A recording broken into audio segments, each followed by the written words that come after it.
आजकल के हर एक बंदे को तलब है यूट्यूबर बनने की। और इसके बाद सबसे पहला सवाल आता है, क्या वो यूट्यूब के साथ स्टडी को मैनेज कर पाएगा? तो हम आज आपको इस वीडियो में बताने वाले हैं कैसे आप स्टडी के साथ यूट्यूब को मैनेज कर सकते हैं। पहले तो घर वालों से छुपा कर यूट्यूब करना पड़ता है, लेकिन जब घर वालों को पता चल जाता है तो सबसे पहला सवाल यही उठता है कि या तो पहले यूट्यूब कर लो या तो पढ़ाई कर लो। सवाल उठता है, क्या हम दोनों चीजों को साथ में मैनेज कर सकते हैं या नहीं? क्या ये पॉसिबल है?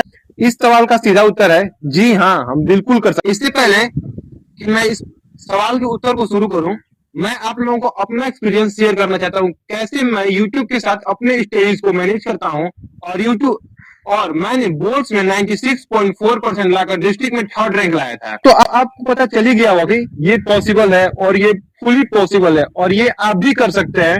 बस आपको कुछ सिंपल ट्रिक्स और प्रॉब्लम सॉल्विंग एनालिसिस टूल्स को अप्लाई करना होगा, जिससे आप आसानी से ये काम कर पाए। तो अब मैं उत्तर को शुरू करता हूँ और इसका सबसे पहले जवाब है कि यूट्यूब को तुम एज अ हॉबी लो, ना कि अपने ऊपर इसको प्रेशर की तरह झेलो कि यह मेरे लिए एक डिस्ट्रैक्शन है या कुछ भी।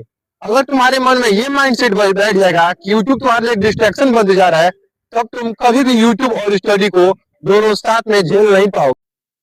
अगर तुम मेरी बात मानो तो मैं इसमें साफ कर सकता हूँ कि तुम अपने टाइम को एक निश्चित समय से शेड्यूल कर लो, कब तुम्हें यूट्यूब करना है और कब तुम्हें स्टडीज करना है। हर एक चीज अगर तुम टाइम टेबल बना लेते हो कि मुझे इतने देर पर यूट्यूब का वीडियो शूट करना है, इतने देर में उसको एडिट कर लेना है, फिर थंबनेल बनाना है, और फिर इसके बाद अगर क्लास 10 की हो तो मेरे को 5 सब्जेक्ट्स के पूरे टाइम डिवाइड कर लो। मेरे को 2 घंटे में मैथ, 2 घंटे में साइंस, 2 घंटे में हिस्ट्री, और ऐसे ऐसे करके पूरे सब्जेक्ट को मैनेज करना है। और अगर तुम 11th और 12th स्टूडेंट हो भाई साहब, तब तो तुम इतने ज्यादा सिंसियर हो ही गए हो कि तुम अपने टाइम को अच्छे से शेड्यूल कर सकते हो। पर और इसके बाद सबसे जो बड़ी प्रॉब्लम उठती है ना, कि हम एक वीडियो क्रिएट कर लेते हैं, ठीक है, पढ़ाई भी कर रहे हैं वो भी ठीक है, पर साथ साथ में हम क्या करते हैं ना कि जब वीडियो अपलोड कर दिए उसको बार बार जाके भाई साहब यूट्यूब स्टूडियो में चेक कर रहे हैं, एक व्यूज इंक्रीज किया, 2 व्यूज इंक्रीज किए, 3 व्यूज इंक्रीज करे। भाई साहब 5-5 मिनट में बार बार यूट्यूब स्टूडियो में जाकर व्यूज देखने से क्या ही फायदा मिलने वाला है? हाँ जानता हूँ 1% दिल को सेटिस्फेक्शन मिलता है, ये सब मेरे साथ भी होता है, पर रियलिटी है ना भाई, ऐसा करने से ना तुम्हारे व्यूज बढ़ने वाले हैं और ना ही तुम्हारे पास टाइम। तो तुम टाइम ही ना वेस्ट कर रहे हो। अगर इतनी देर में अगर तुम कुछ पढ़ लेते हो तो शायद तुम्हारा भला हो जाए। और तीसरी प्रॉब्लम ये उठती है ना कि हम किसी भी चीज से ज्यादा एक्सपेक्टेशन कर लेते हैं। तुम्हारी गर्लफ्रेंड की बारे में बात नहीं कर रहा हूँ भाई साहब, बुरा मत मानना, पर्सनल नहीं जा रहा हूँ, ठीक है। मैं व्यूज के बारे में बात कर रहा था, दिल पर लग गए थोड़ा संभाल लेना। हम जब कोई वीडियो अपलोड करते हैं ना तो पहले ही सोच लेते हैं इस वीडियो पे पक्का भाई साहब 500 व्यूज तो आएंगे, 1 के व्यूज तो आने वाली हैं, 1 के छोड़ो भाई साहब 1 लाख तक नए यूट्यूबर सोच लेते हैं।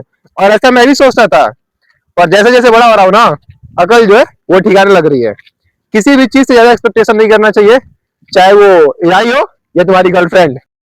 यूट्यूब के बारे में भाई साहब मैंने तो टिप्स दे दी आपको, पर अब रियलिटी बताऊं ना, थोड़ी पढ़ाई की बात कर ले। और मैं आपको बताने वाला हूँ कैसे मैंने क्लास 10 के बोर्ड में 96.4% लाए थे। और यहाँ पर मैं थोड़ा मजाक से हटी, क्योंकि भाई साहब किसी कैरियर का सवाल हो ना तो उस टाइम तो कोई भी मजाक अच्छा नहीं लगता है, रियलिटी है वही। और मैं तो बता दूं कि अगर तुम 10th या 12th के स्टूडेंट हो तो एक काम तुम जरूर करना, और 100% नहीं करना, कि शॉर्ट नोट्स, और दूसरों के नहीं, क्योंकि भाई साहब टाइम हमारे पर और दूसरों के दोस्त भी काम नहीं आते, अपने दोस्त काम आते हैं। इसलिए तुम कोशिश करो कि तुम अपने शॉर्ट नोट्स बनाओ, शॉर्ट नोट्स जो तुम खुद समझ सके हो। मैंने भी 11th में शॉर्ट नोट्स बनाए थे जो कुछ देर बाद मेरे को समझ नहीं आते हैं। तो ऐसे ही शॉर्ट नोट्स बनाना जिसे तुम समझ सको, और अच्छे क्वालिटी के भाई साहब, जिसमें हर एक कंटेंट इंगेज हो। ऐसा ना कि ज्यादा शॉर्ट बनाने में कंटेंट को एक्सक्लूड कर दो और कुछ नहीं, वैसा कुछ नहीं होना चाहिए, ठीक है। और दूसरी बात, अगर तुम 10th 11th 12th स्टूडेंट हो या 9th के भी हो तो ये बात कंफर्म करना कि तुम एक अपना जो टाइम टेबल है हर एक सब्जेक्ट का, प्लीज मतलब हार्ट से रिक्वेस्ट कर रहा हूँ भाई साहब। भले ही मैं यहाँ पे वीडियो शूट कर रहा हूँ, लेकिन मैं किसी का भला ही चाहता हूँ, क्योंकि मैं भी एक इंसानी हूँ और तुम भी एक इंसानी हो। यूट्यूब और पढ़ाई दोनों मैनेज करना बहुत ही आसान है, पर एक बात तुम भाई प्लीज ध्यान रखना कि ऐसा ना हो कभी तुम्हारे यूट्यूब के चक्कर में तुम्हारा पूरा कैरियर खराब हो जाए। हाँ यही रियलिटी है भाई साहब, और हार्श रियलिटी है जो हर एक यूट्यूबर को पता होनी चाहिए।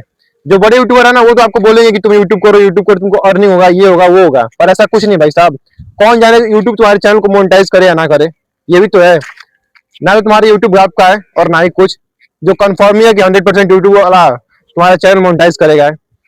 एक रियलिटी बताऊं तुम्हें, स्टडी पर यूट्यूब से ज्यादा फोकस करना चाहिए और स्टडी को ज्यादा प्रायोरिटी देना चाहिए, क्योंकि स्टडी जो है ना वो तुम्हारा बेस बिल्ड करेगा, बेस भाई साहब।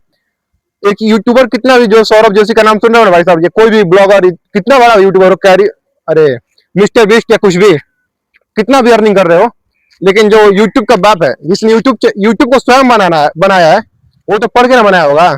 ऐसा तो नहीं है अगर वो भी सोचा होगा कि मैं किसी सोशल मीडिया पर इंगेज करूं और व्यूज कमाऊं तो उससे उसका कुछ होने वाला है, ऐसा कुछ नहीं है। तो मेरी मानो तो भाई तुम यूट्यूब से ज्यादा स्टडी को प्रायोरिटी दो, ठीक। मीनवाइल भीख मांगने का टाइम आ चुका है भाई साहब। भीख मांगना समझ रहे हो ना, अल्लाह के नाम पे दे दो, वो नहीं। भाई साहब वीडियो को लाइक कर देना, एक कमेंट कर देना और शेयर करना मत भूलना, और नए हो तो प्लीज सब्सक्राइब। और एक मोस्ट इंपॉर्टेंट बात, अगर तुम मेरे वीडियो से 100 लाइक हिट कर देते भाई साहब, बस 100 लाइक, तो अपने जो क्लास 10 का 96.4% वाला रिजल्ट है ना, उसको रिवील कर दूंगा एकदम 100% भाई साहब।